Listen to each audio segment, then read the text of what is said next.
सब आइए दोस्तों, हम लोग पढ़ रहे हैं 10th क्लास की हिंदी। और दोस्तों आइए आज देख लेते हैं जो खंड काव्य आता है दोस्तों कक्षा 10 में, ज्योति जवाहर। तो दोस्तों अपने यहाँ अपने मंडल में जो लिखना होता है दोस्तों वो ज्योति जवाहर होता है। और बहुत सारे उसमें खंड काव्य दिए होते हैं दोस्तों, तो हमें केवल जो क्वेश्चन सॉल्व करना है वो है दोस्तों क्या, ज्योति जवाहर। तो आइए फ्रेंड्स, ज्योति जवाहर में कोई भी क्वेश्चन आता है हमें केवल आंसर एक ही लिखना होता है।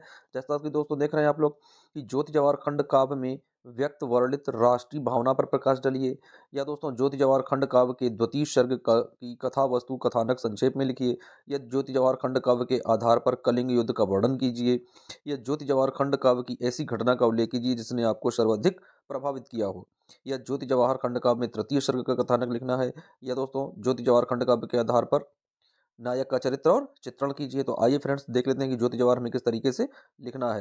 दोस्तों आप लोग केवल इस चीज को एक बार अच्छे से ध्यान से समझ लें और सुन लें, और यही दोस्तों बातें आप लोगों को यूपी बोर्ड एग्जाम में जो भी दोस्तों आएगा, आप लोगों का 3 नंबर का एक क्वेश्चन आता है। और कम से कम जो यूपी बोर्ड परीक्षा में दोस्तों आप लोगों को कॉपी मिलने वाली है, वो इस बार 28 पेज की कॉपी होगी। दोस्तों कितने पेज की होगी? 28 पेज की कॉपी होगी, और कम से कम 2 पेज में आप लोगों को ज्योति जवाहर जो क्वेश्चन है उसका आंसर देना है। तो आइए फ्रेंड्स देख लेते हैं किस तरीके से इसको हम लोग लिखेंगे। तो फ्रेंड्स ज्योति जवाहर जो है वो किसके द्वारा रचित है? श्री देवी प्रसाद शुक्ल राही द्वारा रचित ज्योति जवाहर खंड काव्य एक भाव प्रधान खंड काव्य है। दोस्तों क्या है? ज्योति जवाहर जो है वो श्री देवी प्रसाद शुक्ल राही द्वारा रचित एक खंड काव्य है जो भाव प्रधान खंड काव्य है। इस खंड काव्य में राष्ट्र नायक जवाहरलाल नेहरू के जीवन की घटनाओं का उल्लेख किया गया है। इस खंड काव्य का संक्षिप्त कथानक निम्नवत है। तो आइए फ्रेंड्स देख लेते हैं किस तरीके से हम लोग इसका कथानक लिखेंगे। पंडित जवाहरलाल नेहरू का व्यक्तित्व सूर्य के समान तेजस्वी था। दोस्तों जो पंडित जवाहरलाल नेहरू थे, इनके पिता का क्या नाम था? मोतीलाल नेहरू। तो दोस्तों इनका जो तेज है, ये बचपन से ही कैसे थे? बहुत ही यानी सूर्य के समान तेजस्वी बालक थे। चंद्रमा के समान सुंदर थे, यानी उनकी जो मुख मुद्रा है बहुत ही ज्यादा शोभायमान थी। हिमालय के समान स्वाभिमान से पूर्ण तथा सागर के समान गंभीर थे, यानी उनका जो स्वाभिमान था वो हिमालय के जैसा ऊंचा था। और उनका जो दोस्तों मन था, जो चित्त था, वो कितना एकदम से गंभीर था। वह सदैव गंभीरता से किसी चीज को सोचते थे, उसके बाद में सभी कार्यों को करते थे। भारतवर्ष की इस मिट्टी में ही इनका लालन पालन हुआ। नेहरू जी के महान व्यक्तित्व में भारतीय संस्कृति के दर्शन होते थे। उन्होंने अनेक राज्यों के महान पुरुषों के गुणों को अपने व्यक्तित्व में संजोया हुआ था। इन प्रांतों के सांस्कृतिक एवं सामाजिक गुणों का नेहरू के व्यक्तित्व में समावेश हुआ। कवि के अनुसार नेहरू जी के व्यक्तित्व में विभिन्न प्रांतों के गुणों का समावेश था। तो आइए फ्रेंड्स देख लेते हैं। गुजरात प्रदेश में संपन्न हुए महात्मा गांधी से उन्होंने अहिंसा, सत्य, प्रेम तथा मानवता की पूजा का पाठ पढ़ा, तथा नरसिंह मेहता की भक्तिमयी वाणी से हृदय की पवित्रता को समझा। गुजरात के ही वीर रस के कवि पद्मनाथ तथा महर्षि दयानंद की चारित्रिक विशेषताओं का भी नेहरू जी पर अत्यधिक प्रभाव पड़ा। महाराष्ट्र भी नेहरू जी को शिवाजी की तलवार देकर उनका अभिनंदन करता है। यह तलवार मातृभूमि की रक्षा की प्रतीक है। महाराष्ट्र नेहरू जी को गुरु रामदास की राष्ट्रीय चेतना, गीता के ज्ञान पर आधारित ज्ञानेश्वर का कर्मवाद तथा तुकाराम और लोकनाथ के गीतों का संकलन अर्पित करता है। इसी प्रकार महाराष्ट्र में उत्पन्न लोकमान्य तिलक का करो या मरो का नारा नेहरू जी के हृदय में देश के प्रति लगन पैदा करता है। केशव गुप्ता के ओजस्वी गीत उनके हृदय में नव चेतना को जागृत करते हैं। नेहरू ने राजस्थान के महान पुरुषों से विपदाओं में विचलित न होने की प्रेरणा ली। उन्होंने राजस्थान से ही संघर्षों में जीना। इस धरती में राणा सांगा, चंद्रबरदाई, जयमल आदि वीर पुरुष उत्पन्न हुए, जिनके शौर्य की छाप नेहरू जी के व्यक्तित्व पर पड़ी। राजस्थान वीर पुरुषों के लिए ही प्रसिद्ध नहीं है, अपितु यहाँ स्त्री वर्ग भी वीरता की भावना से ओतप्रोत हैं। यहाँ की पन्नाधाय का नाम आप लोगों ने सुना होगा, मंत्र पाठ जो कि मुंशी प्रेमचंद जी के द्वारा रचित है। राज्य हित में अपनी कर्तव्य निष्ठा का अद्वितीय उदाहरण प्रस्तुत करते हुए अपने एकमात्र पुत्र का भी बलिदान कर दिया था। इसी प्रकार पतिव्रता नारी के महान भारतीय आदर्श तथा अपनी आन बान की रक्षा के लिए हजारों राजपूत छत्राणियों ने जौहर कर लिया था। इसके अतिरिक्त श्री कृष्ण दीवानी मीरा ने जनमानस में भक्ति की भावना को फैला दिया था। राजस्थान की इस वीर भावना को देखकर सतपुड़ा राज्य की मौन मौन भी नहीं रहता है, वह भारत की अखंडता की घोषणा करता है।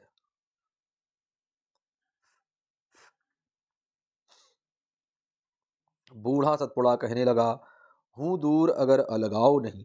कम हुआ आज तक उत्तर से, दक्षिण का कभी लगाव नहीं। महावीर और गौतम के जीवन और उपदेशों से उन्होंने मानव धर्म को सीखा, कंबन की रामायण से हिंदू धर्म का ज्ञान प्राप्त किया तथा रामानुजाचार्य और शंकराचार्य के दार्शनिक तत्वों से आत्मज्ञान प्राप्त किया।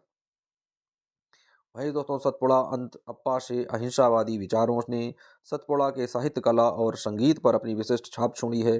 कालिदास की भावुकता, कुमारिल की अद्भुत प्रतिभा, अंगारों की भाषा वाला फकीर मोहन तथा अकबर से लड़ने वाली चांद बीबी जैसी अनेक विभूतियों को भी सतपुड़ा ही अपने हृदय में संजोए हुए है।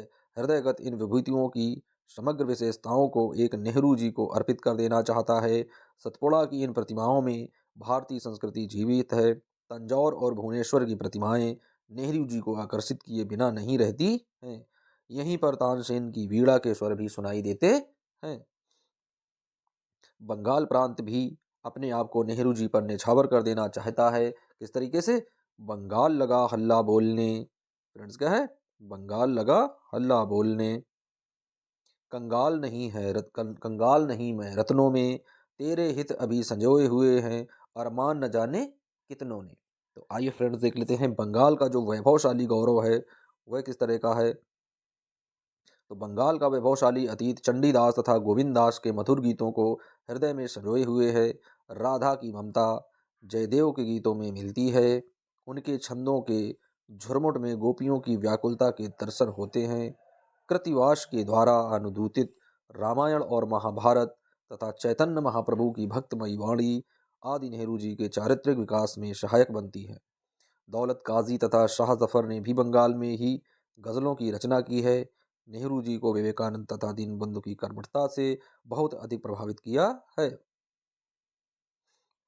नेहरू जी को बंगाल की नेहरू जी को विवेकानंद तथा दीनबंधु की कर्मठता से बहुत अधिक प्रभावित किया है। नेहरू जी को बंगाल प्रांत, बंकिम चंद्र का राष्ट्र प्रेम, टैगोर तथा शरद की अमर कला और सुभाष की देशभक्ति आदि सब कुछ अर्पित कर देना चाहता है। तो वह कहता है, क्या कहता है? अब जो कुछ है सब अर्पित है, आंसू अंगारे ओ पानी, जीवन की लाज बचा लेना, गंगा यमुना के वरदानी। दोस्तों गंगा यमुना का वरदानी ने क्यों कहा जाता है? क्योंकि ये प्रयागराज संगम में इनका दोस्तों जन्म स्थान है। ये कहाँ के रहने वाले थे? ये प्रयागराज संगम के रहने वाले थे, यानी इनका जन्म कहाँ हुआ था? प्रयागराज संगम में इनका जन्म हुआ था। आसाम अपनी प्राकृतिक सुषमा को उत्साहपूर्वक नेहरू जी पर न्यौछावर कर देना चाहता है। आसाम के माधव कंदली ने रामायण का अनुवाद किया है तथा मनसा नामक भक्त कवि के गीतों में ने मन को शुद्धता प्रदान की है। गुरु शंकर ने साहित्य कला तथा संस्कृतियों का निर्माण किया है। वैष्णव मठ की दीवारों पर निर्मित चरित पुथी ने जन जन को मानवता के मंत्र का पाठ पढ़ाया है। आसाम की घाटियों में संगीत गूंज रहा है तथा हरियाली नेहरू जी के स्वागत के लिए पलकें बिछाई हुई बैठी है। आसाम हृदय से नेहरू जी का स्वागत करना चाहता है। तो आइए फ्रेंड्स देख लेते हैं किस तरीके से वह स्वागत करता है। मेरी हर धड़कन प्यासी है तेरे चरणों के चुंबन को, होती तैयार खड़ी है रे जन जन के स्नेह समर्पण को। बिहार गौतम की भूमि है, इस प्रांत में करुणा के स्वर व्याप्त हैं। यह सत्य अहिंसा दया क्षमा आदि का नंदन वन है। तीर्थंकर महावीर की विभूति वैशाली नेहरू जी को मानवीय गुणों के मोती अर्पित करती हुई फिर से यह कहती है, क्या कहती है? कि फिर भी दर्शन के कुछ मोती इस आशा से ले आई हूँ, मोती की लाज न जाएगी, मोती के द्वारे आई हूँ। तो फ्रेंड्स इस तरीके से क्या करते हैं हम लोग? ज्योति जवाहर का दोस्तों हम लोग उल्लेख करते हैं। अब आइए फ्रेंड्स देख लेते हैं ज्योति जवाहर में जो दूसरा अंश होता है दोस्तों वो किस तरीके से हम लोग करते हैं। तो दोस्तों दूसरा जो है यानी ज्योति जवाहर खंड काव्य में प्रमुख पात्र नायक व जननायक का चरित्र चित्रण कीजिए। तो दोस्तों चरित्र चित्रण किस तरीके से करते हैं तो दोस्तों देख लेते हैं। क्या है कि श्री देवी प्रसाद शुक्ल राही द्वारा रचित ज्योति जवाहर खंड काव्य के नायक पंडित जवाहरलाल नेहरू जी हैं। जवाहरलाल नेहरू को प्रस्तुत खंड काव्य में युगावतार तथा लोकनायक के रूप में चित्रित किया गया है। तो फ्रेंड्स सबसे पहली हेडिंग क्या है? यानी वो क्या है? वो है महान व्यक्तित्व। क्या है दोस्तों? वो महान व्यक्तित्व। यानी जवाहरलाल नेहरू के विराट व्यक्तित्व में सूरज का तेज, चाँद की सुघड़ता, सागर की गहराई, धरती का धैर्य, वे भारत के भाग निर्माताओं में से एक थे। भारत के राष्ट्रभक्तों की श्रृंखला में उनका नाम सबसे ऊपर अमर है। वीर देशभक्त तथा स्वतंत्रता के पुजारी, उच्च कुल में उत्पन्न होने पर भी जवाहरलाल नेहरू ने देश की स्वतंत्रता के लिए अनेक कष्टों को सहन किया। वे हृदय से कोमल और उदार तो अवश्य थे, किंतु कायर बिल्कुल भी नहीं थे। शत्रु के सामने उनको झुकना स्वीकार नहीं था। उनके व्यक्तित्व की इन विशेषताओं को कवि क्या कहता है? कवि कहता है कि मुझ में कोमलता है, लेकिन कायरता मेरा मर्म नहीं। और बैरी के सन्मुख झुक जाना मेरे जीवन का धर्म नहीं। यानी उनके जीवन में एक वीरत्व के समावेश का मुख्य कारण यह था कि उनका जीवन वीर शिवाजी, राणा प्रताप आदि वीरों के चरित्र से प्रभावित हुआ। वे सच्चे देशभक्तों के समान संघर्षमय जीवन व्यतीत करना जानते थे। तो इस संबंध में कवि क्या कहते हैं?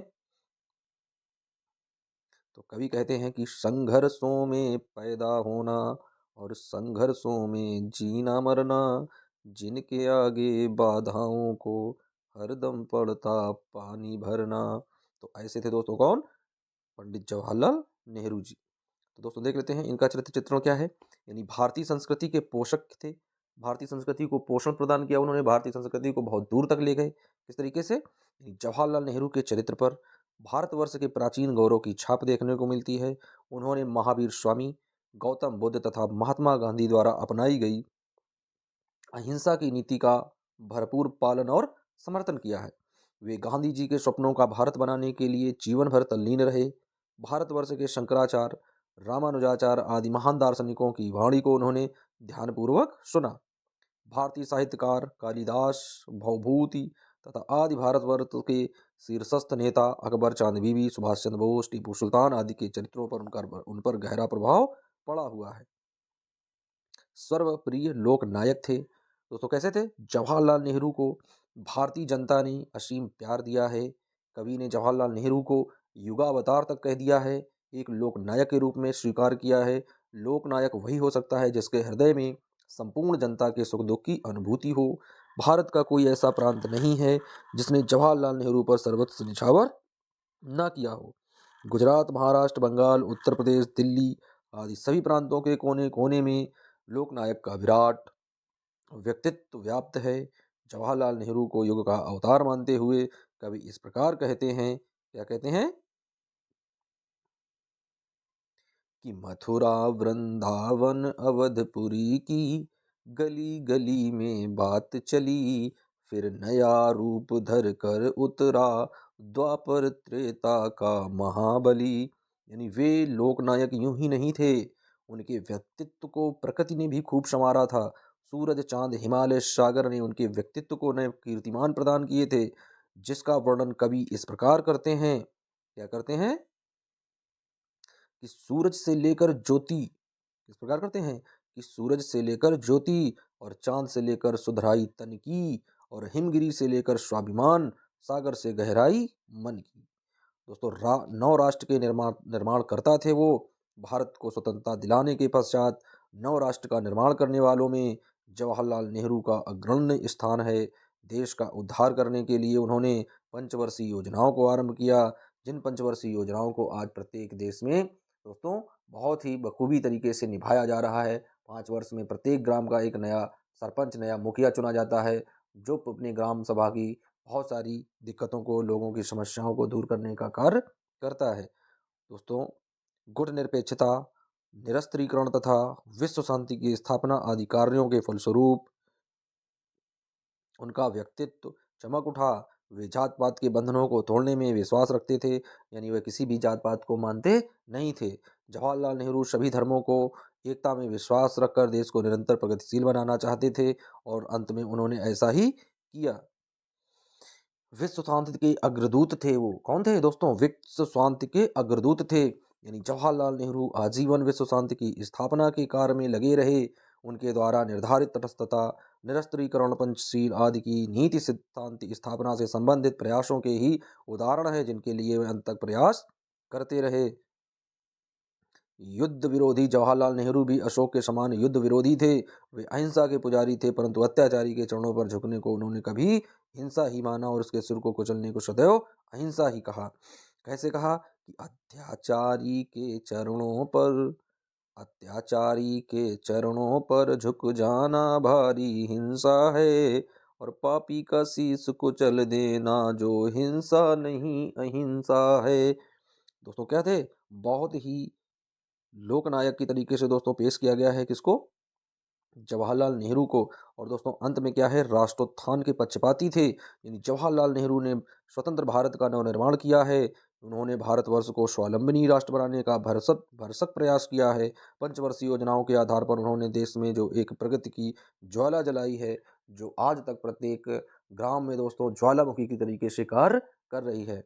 तो फ्रेंड्स, जितनी बातें आज आप लोगों ने सुनी हैं, जितनी चीज़ें आप लोगों ने आज समझी हैं फ्रेंड्स, उन बातों को आप लोग केवल जाकर यूपी बोर्ड एग्जाम में कोई भी क्वेश्चन आ जाएगा, ज्योति जवाहर का XYZ कोई भी क्वेश्चन आए, जो बातें आपने अभी सुनी हैं, जो बातें हमने आप लोगों को सुनाई हैं एक कहानी की तरीके से, तो इन बातों को आप लोगों के जाकर बस यूपी बोर्ड एग्जाम की कॉपी में लिख देना है। यकीन मानिए कि ये 3 नंबर का क्वेश्चन जो आता है, 3 या 4 नंबर का, दोस्तों ये 3-4 नंबर आप लोगों के बिल्कुल पक्के हो जाएंगे। और इनमें से जो कोटेशन आप लोगों को दिखाए गए हैं, जो बीच बीच में, जैसे दोस्तों यहाँ पर एक दिया गया है कि अत्याचारी के चरणों पर झुक जाना भारी हिंसा है, पापी का शीश कुचल देना जो हिंसा नहीं अहिंसा है। तो दोस्तों इस तरह के जो यहाँ पर कोटेशन दिए गए हैं, वो सभी कोटेशन दोस्तों आप लोग बीच बीच में लिखते रहना। और दोस्तों कोटेशन कैसे लिखना है, ब्लैक पेन से लिखना है, हेडिंग दोस्तों ब्लैक पेन से डालनी है, बाद बाकी सारे काम ब्लू पेन से लिखने हैं। तो दोस्तों इस तरीके से आप लोग एक बार वीडियो यदि पूरा अंत तक वॉच करते हैं, एक बार ये चीज़ें आप लोग अच्छे से सुन लेते हैं, तो यकीन मानिए बोर्ड परीक्षा में आप लोग पूरा ज्योति जवाहर का जो क्वेश्चन होता है दोस्तों आसानी से कर पाएंगे, और बोर्ड एग्जाम में आप लोग अच्छा प्रदर्शन कर पाएंगे।